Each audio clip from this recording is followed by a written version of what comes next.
ಅಮ್ಮ ನೀನೇ ಇದೆ ಓಕೆ. 4 ಲೈನ್ ಅದು ಹಾಡು. ಅದು ನನಗೆ ಆ ಸಾಂಗ್ ಏನಕ್ಕೆ ತುಂಬ ಕ್ಲೋಸ್ ಟು ಮೈ ಹಾರ್ಟ್ ಅಂದರೆ ಫಸ್ಟ್ ಸ್ಟ್ಯಾನ್ಸಲ್ಲಿ ನಿನ್ನ ರಕ್ಷೆಗೂಡಲ್ಲಿ ಬೆಚ್ಚಗೆ ಅಡಗಲಿ ಎಷ್ಟು ದಿನ ಲೈನ್ ಬರುತ್ತಲ್ಲ, ಅದು ನಾನು ಒಂದು 7 ಇಯರ್ಸ್ ಇರುವಾಗ ಕೇಳಿಸ್ಕೊಂಡ್ಬಿಟ್ಟೆ. ನಾನು ಕಲ್ತಿದ್ದೆ ದೀಕ್ಷಿತ್ ಸರಿಂದ. So it sounded a little sad. So ನನಗೇನಪ್ಪ ಹಿಂಗೆ ಅಂದರೆ ಅಂತ ನನ್ನ ಅಮ್ಮನ ಹತ್ರ ಹೋಗಿ ಕೇಳಿದೆ. ಅವ್ರು ಎಕ್ಸ್ಪ್ಲೇನ್ ಮಾಡಿದ್ರು ನಂಗೆ ಮೀನಿಂಗ್ ಪೂರ್ತಿ ಹಾಡ್ದು. ನಂಗೆ ಅವಾಗ ತುಂಬ ಬೇಜಾರಾಗೋಯ್ತು. ಯಾಕಂದರೆ ನಂಗೆ ಚಿಕ್ಕವಳಿಂದ ತುಂಬ ನಂಗೆ ಸ್ಕೂಲಿಗೆ ಹೋಗಿ ಬಿಟ್ಟು ಕೊಟ್ಟರೆ ನನಗೆ ಅಮ್ಮ ಇಲ್ಲದೆ ನನಗೆ use to get very sad, separation anxiety ಆಗೋದು ನನಗೆ. ಪ್ರತಿ ದಿವಸ ಬಾಯ್ ಹೇಳುವಾಗ ಅಮ್ಮಂಗೆ ಫ್ಲೈಯಿಂಗ್ ಕಿಸ್ ಕೊಟ್ಟು ಅದೆಲ್ಲ ಮಾಡದಿದ್ರೆ ನಂಗೆ ಸ್ಕೂಲಲ್ಲಿ ಫಂಕ್ಷನ್ ಮಾಡೋಕ್ಕೆ ಆಗ್ತಿರ್ಲಿಲ್ಲ. ಸೊ ಅಂಥ ಸ್ಫೂರ್ತಿಗೆ ಆವಾಗ ನಂಗೆ ಈ ಹಾಡು ಹೇಳ್ಕೊಟ್ಟಿದ್ರು. ಸೊ ಈ ಹಾಡು ಕೇಳಿಸ್ಕೊಂಡು ಒಂದು ದಿವಸ ನಾನೇ I will be living my own life ಅಂತ ಅದ್ರ ಬಗ್ಗೆ ಯೋಚಿಸಿದಾಗ ನಂಗೆ ತುಂಬ ಟೆನ್ಷನ್ ಆಗಿ ಸ್ಕೇರ್ಡ್ ಆಗಿ ನಾನು ಅಳಕ್ಕೆ ಶುರು ಮಾಡಿಬಿಟ್ಟೆ. But it was one of my very favourite songs at that point. ಅಮ್ಮ ನಿನ್ನ ಎದೆಯಾಳದಲ್ಲಿ ಗಾಳಕ್ಕೆ ಸಿಕ್ಕ ಮೀನು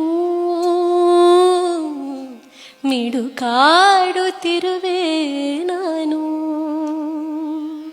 ಅಮ್ಮ ನಿನ್ನ ಎದೆಯಾಳದಲ್ಲಿ ಗಾಳಕ್ಕೆ ಸಿಕ್ಕ ಮೀನು ಮಿಡುಕಾಡುತ್ತಿರುವೆ ನಾನು.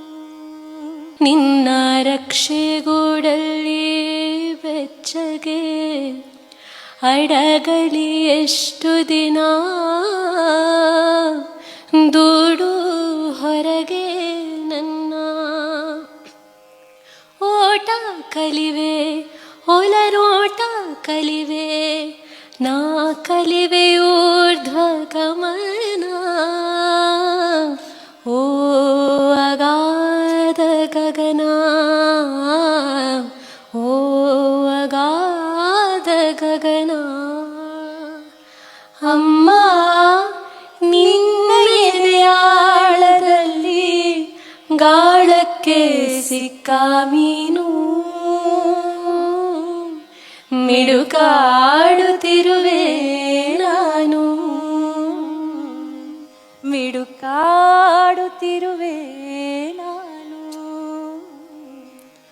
ಮಿಡುಕಾ